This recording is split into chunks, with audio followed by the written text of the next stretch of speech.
Perubahan wajah Jokowi bikin Dr. Tifa khawatir, disarankan ke RS Cina. Pucat, perubahan wajah Presiden ke-7 RI, Joko Widodo alias Jokowi menjadi sorotan publik. Seperti diketahui, dalam rekaman foto maupun video saat sesi wawancara dengan media, disebutkan ada yang berbeda dari penampilan Jokowi, khususnya pada bagian wajah dan kepalanya.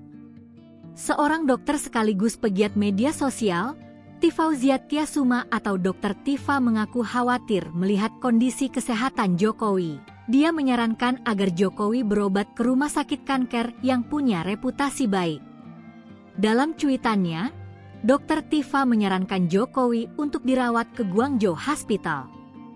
Ia menulis jika autoimun itu berat, tak bisa diprediksi hingga kerusakan multi organ. Dengan tingkat stres yang luar biasa, fisik mungkin tak akan mampu menahan gempuran perang dalam tubuh.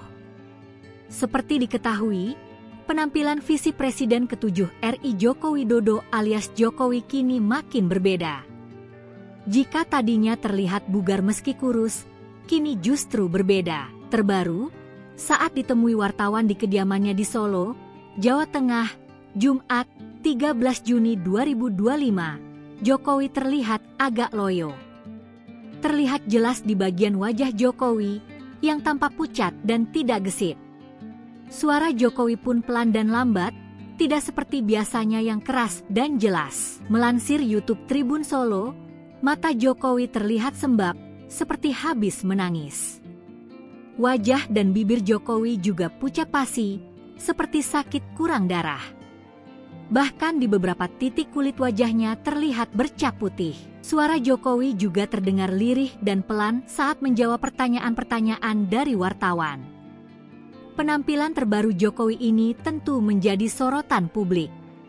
Pasalnya, Jokowi belakangan ini tengah menghadapi banyak kasus. Namun Jokowi menepis rumor tersebut dan menegaskan ia hanya mengalami alergi kulit usai pulang dari Vatikan. Mantan orang nomor 1 di Indonesia ini mengatakan bahwa alergi itu tidak mempengaruhi kondisi kesehatannya.